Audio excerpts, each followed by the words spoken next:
I've got a big smile on my face today because the sun is shining and I have a new sib.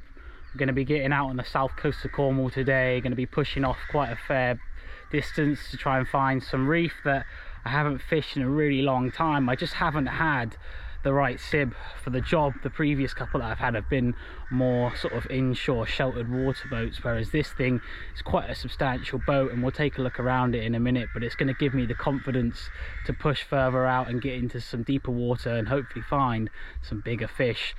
The inshore fishing here on the south coast has been very slow the past few weeks due to algal blooms, so I'm confident that if I can get out into some deeper water, we might be able to find some clarity and get some fish on lures. But also I'm going to bring some gear with me today to try a bit of live baiting, as if the lure fishing is slow, that is often the key to success. Catching some live bait and dropping that down, you can get all sorts of species as well with it. But yeah, it's just coming in now, the water. I got here a little bit early because I'm so keen to get out, and as soon as it reaches the bottom of the slipway there, we're going to push off and head out about 9 miles to this big patch of reef here off the south coast of Cornwall. Let's just have a quick look over the new sib here. It's already loaded up with all of my gear for the day, and yes, this is a very difficult heavy boat to get set up on the slipway without launch wheels solo. I just about managed, but it's certainly a lot heavier than the previous air decks that I've had. Now, one thing that might sort of strike you straight away about this sib is just how large the sponsons are on it. The sponsons are the tubes along the side, and obviously that gives it a lot of its stability and buoyancy. So having big tubes is a great thing. It means it's going to be a very stable boat for its size. That's just something that has really struck me straight away. Massive sponsons. Coming up to the bow here, you can see that there's lots of different ideas thought about how people can hold on. Grab rails around the side, anchor roller at the bow here, and there's that nice alley deck there. That's going to be a real advantage, sib fishing with an alley deck over an air deck. I mean, air decks are great for convenience and sort of ease of transport, but they are a serious weakness on a fishing boat, especially to spines from bass. That's usually what kills them. And I have put this interesting folding seat, so you can have it flat if you want to go to sleep, and then it's got a few positions that it clicks into. I just thought I'd give it a go because on these long days out on the sib, your back can take a real beating. There's a lot of movement obviously that goes through the boat that sort of travels up your spine, so having something to sort of brace and rest yourself against really does help. But that's sort of a new idea that I'm trialing out today. As I'm planning to go about 9 miles offshore today, I'm going to be well out of range for using the paddles as backup propulsion to get home if something goes wrong, and there may be times where I don't have mobile signals, so it's essential to bring one of these with me. This is a VHF radio. If you go on to the water with anything like a sib, or any boat in fact, this is a piece of kit that you must have with you and you must know how to use. This one actually has a DSC function built into it, which is really convenient. You know, it's just another sort of safety feature that can get attention really quickly without you having to do much. But yeah, please get yourself one of these and learn how to use it. I mean, 9 miles is sort of pushing the limits of what this could receive and especially transmit at on a handheld to shore, but there's usually plenty of vessels where I'm going to be today, so I cannot see myself ever being out of range of another vessel with a handheld.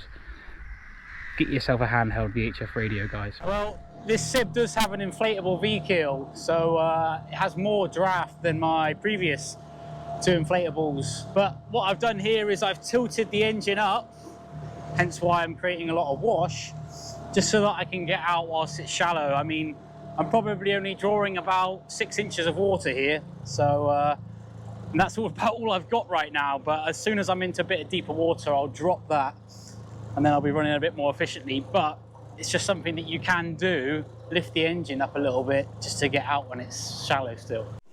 So just gotten out of the harbour there and greeted by some pretty nice conditions. There's a very light offshore breeze that I'm hoping is going to drop slightly, but at least I'm going to be going with it out to this bit of reef. Now, going 9 miles out is no small thing on a boat like this. Obviously, you've really got to be in the right mental state to do it. And, you know, sort of looking at the weather is one thing, but that forecast is never very accurate and it can change so quickly. So just, you know, sort of monitoring what's going on around you. You know, do you notice the wind picking up, or you know, once you get out there, if you have an uneasy feeling, then it's always good just to call it and come in a bit. I mean, I'm hoping I'm going to get out there all right and it's going to be nice and calm, but if it seems like it's going to be a bit rough, then I'll just fish closer in. There's nothing wrong with that at all. But I mean, man, what a day it is. It's a cold one, that's for sure. It doesn't really feel like June, and I know the water temperature is still a little bit behind the average for this time of year. But hell, let's just go and give it a go.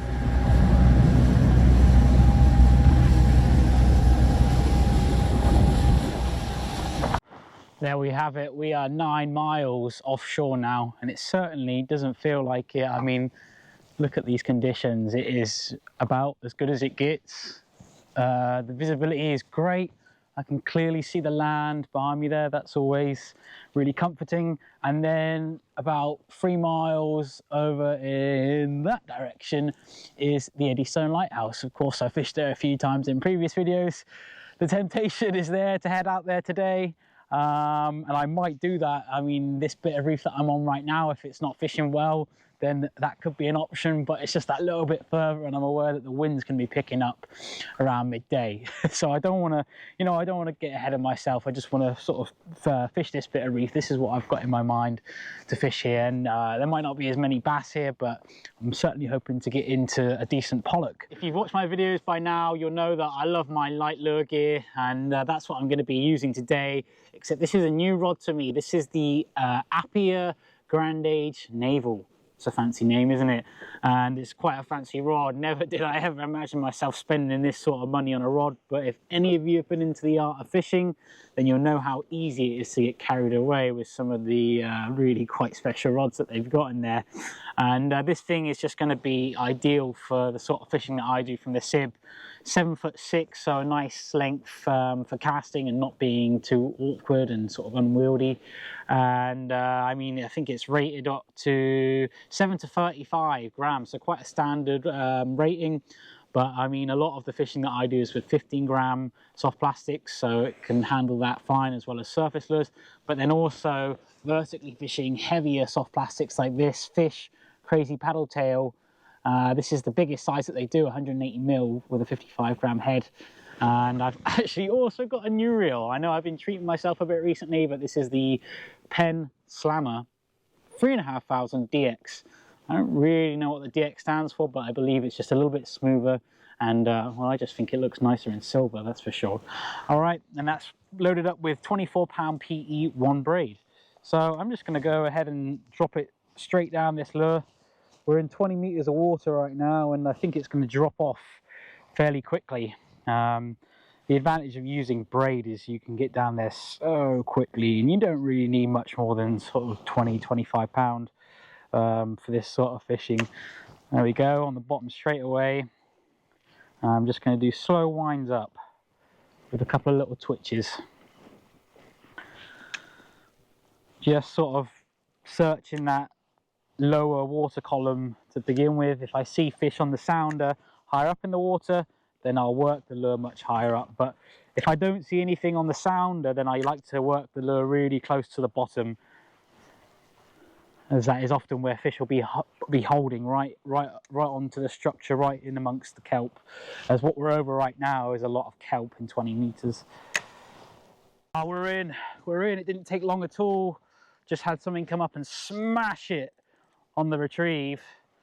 And I can see it going nuts on the sounder. It's a pollock. It's not actually that huge, but oh, I just smashed it so hard. I mean, I say it's not a big pollock, but it's not a bad one either. how much of a faff is this going to be? Yeah, there we go. Like I said, not the biggest, but not a bad stamp of fish to be getting into straight away. And I'm just going to toss him straight back in and then get down there, because there's probably going to be more.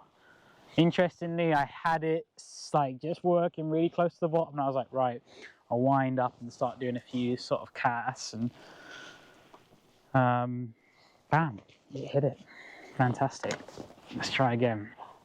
Ah, yep, see, that was on the drop, that was. So we've just found some fish here, even though they're not showing on the sounder, they are there. I got the drag locked up fairly tight as well, just, you know, when you're fishing in shallow water and there's the potential for double figure fish, yeah, you don't get as much sport out of these 5-pounders, but if you do hook into that big fish, which there's a lot shown on the sound now, then you're ready to go, and you're not going to be taken into the reef as easily. There we go, another one. There's bass feeding on the surface behind me. What? That's nuts. Maybe I should be casting and retrieving if there's, yeah, I can see birds hitting the water now. God, this is looking really good, guys. There's dolphins. It is alive, this place. Right, I'm gonna make a quick change to my rig. I could put on a surface lure, but I just don't think it warrants it just yet, even though I'm seeing stuff up on the surface. What I'm going to do is put on a 25 gram smaller crazy paddle tail. So I'm putting on a smaller crazy paddle tail, 25 gram, and I'm going to fish it linear, cast and retrieve, just where I saw those bass then feeding up on the surface. I've just casted that lure out. I'm just going to let it sink now, because as soon as I start winding, it's going to pull it up quite high in the water with the resistance of obviously me winding and the boat as well. But if there's a couple of bass here, oh yeah, there is. Yeah, that's a good one. Oh, it's turning the boat. That was on the drop. Ah, what a good shout it was to come out here this morning, because there seems to be a lot of fish activity. I believe this is a bass, and it hit it on the drop. It's just brilliant, isn't it? Could be a pollock, mine, but I love it when it's like this, when everything's just alive. Come on. Oh yeah, this looks like a bass. No, it's a pollock. Not a bad one though.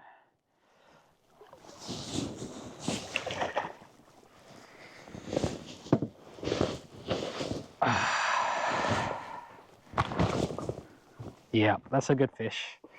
Solid pollock from the light gear.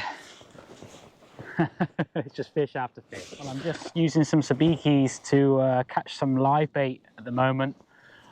Ideally I'd get some launch, but these little paw cod, they'll do just fine. They'll work a treat actually. Obviously this is what's down there, so this is what stuff's going to be feeding on. So I'm just going to get a few of these, and I'll show you my live bait setup quickly. It's just the cool box and the bow. There we go. No aerator or anything, just just a nice wide cool box, and it keeps the water temperature down, and just top it up every now and then with a bit of fresh water. Keep stuff alive. But yeah, ideally an aerator pump would be on there. It is absolutely still at the moment. There's no wind, and there's really not a lot of tide movement at all, and that can be really hard work when you're trying to fish lures.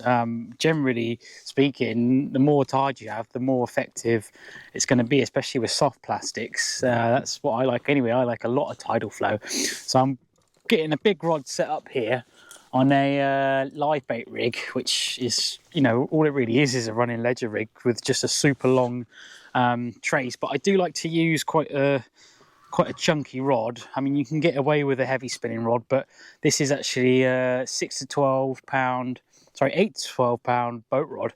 It's an ugly stick, so it's never going to break, and I got a 5,500 reel just because the chances there of catching a really big fish when you're using live bait.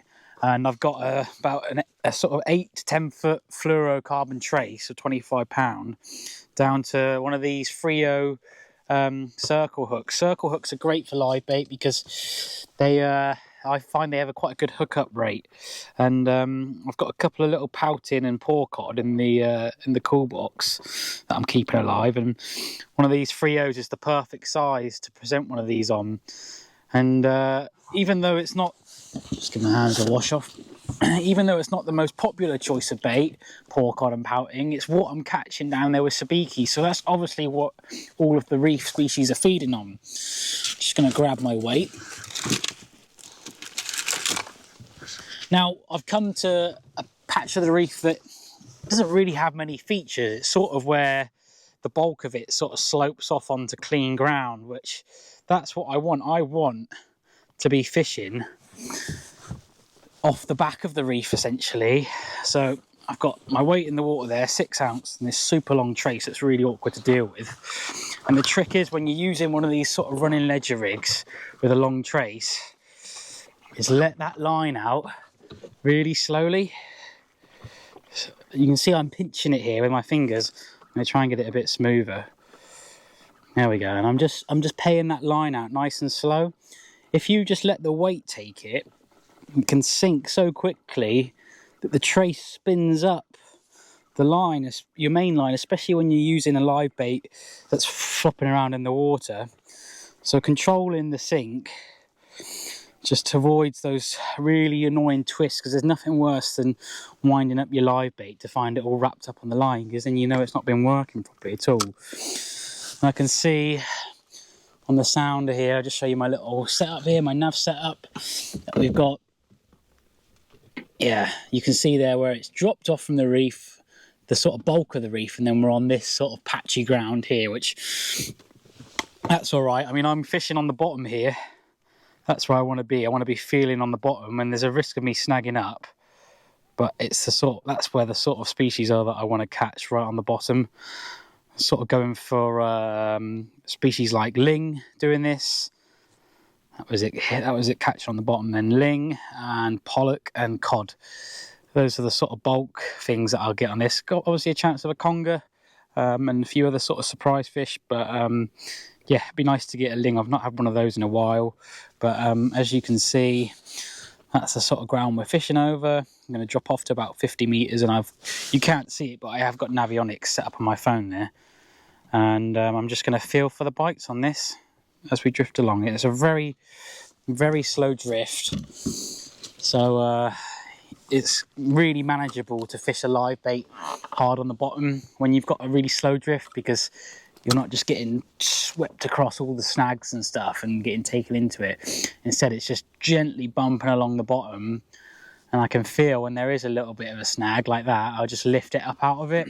We're in 46 meters of water here, and it was right on the bottom. I honestly have no idea what this could be. Could be a ling or a conger, because it's not really running like I would expect a pollock to. It's got a fair bit of weight to it though, whatever it is. It was a very gentle bite though, which makes me think it could, I don't know, it could be a conger, because that's the way I see them bite when I'm fishing for them in shallower water. But it's coming up slowly. It would be really funny, wouldn't it, if it was just a massive pouting. That would just about sum up my luck, really. It looks long. Yeah, I think it's a ling. I think I've gone and caught a ling, guys.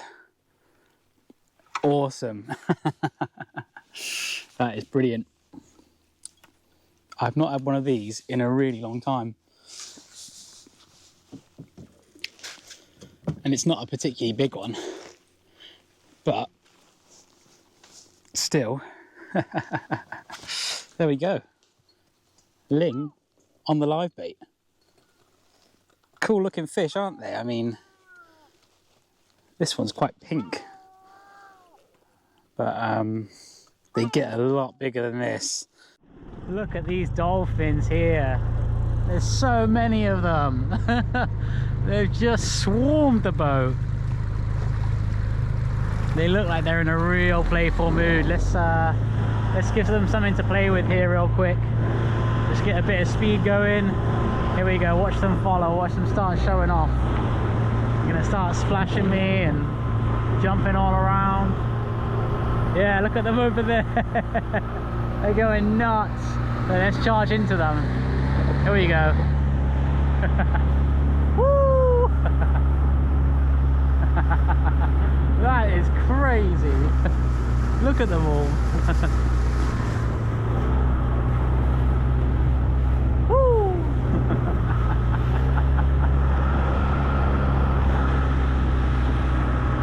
Oh my goodness me.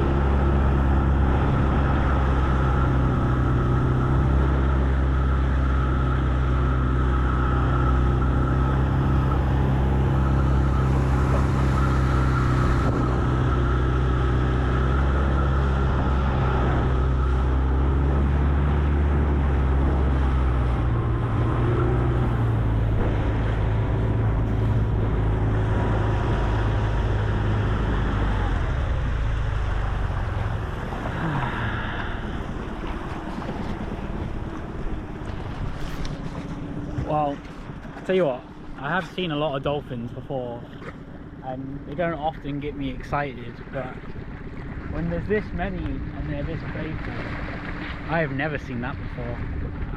It's just, yeah, spectacular, lost for words, really surreal experience. They're just going nuts. I thought they were maybe feeding on fish or something, but no, they just want to play. So the wind has started to pick up a little bit now, so my drift speed is as well. I'm in a bit of deeper water here. There's something marking mid-water actually, and I'm just going to drop down this 100-gram metal jig on a heavier spinning outfit. Ideally I'd have a jigging outfit, but this will do the job just fine. And the thing is about a jigging outfit is they're kind of restricted or limited to just that one use, whereas a heavy spinning outfit can do many different things. So I always like to carry something like this with me, because if something goes wrong with that setup and I've got a spare, or if I want to do something else, then I just can with this one setup here. So you've not noticed that we're drifting this way, and I've just cast or flicked the jig that way, so that by the time it gets to the bottom, it's right at my rod tip. The line is sort of, that's what I want the line to be doing when I lift, and I want the line to go slack, because that slack line is when the jig is working at its best. When the line's under tension, the jig isn't really fluttering. The enticing motion of a jig is really when it's fluttering and falling. That's a fish. Oh, that's a good fish. Yeah, that's a good fish. Oh, yes. Yeah. Come on, stay on. That could be a wrasse, because it just smashed me down into the reef then. I felt like a huge fish at first. No, it's just a pollock. Wow, that's crazy. It's not even a big pollock. Really be careful. What's just happened here is when I'm letting the line go slack, is my braid. It's a real problem with braid. You don't really get it with mono, and it wraps around the tip like that. And if I was to snag, or if a decent sized fish took it, there's a good chance it would snap the rod tip. It's just yeah, it's just a sort of something that can happen when you're jigging, especially with a spinning setup like this. So just be mindful of it, especially on these sort of fast action rods like this one here. They just snap really easily when that sort of thing happens, when the load isn't spread threw out the blank and it's just on one point. Say goodbye to your nice rod. Coming up on the jig here in a bit of deep water. It's fighting really strange. Not sure what it could be actually. I don't think it's a pouting. What is that? That's a cuckoo wrasse. This is a male cuckoo wrasse. Might be a female. I'm not too sure because it's kind of a it's got the blues of a male and then the pinks and the oranges of a female. So maybe it's a trans wrasse. Maybe I'm not allowed to say that on YouTube. I'm not sure, but yeah, that's a bit of a bigger one. They obviously like these jigs, don't they? Poor little guy's got a bit of barrage trauma, so I'll just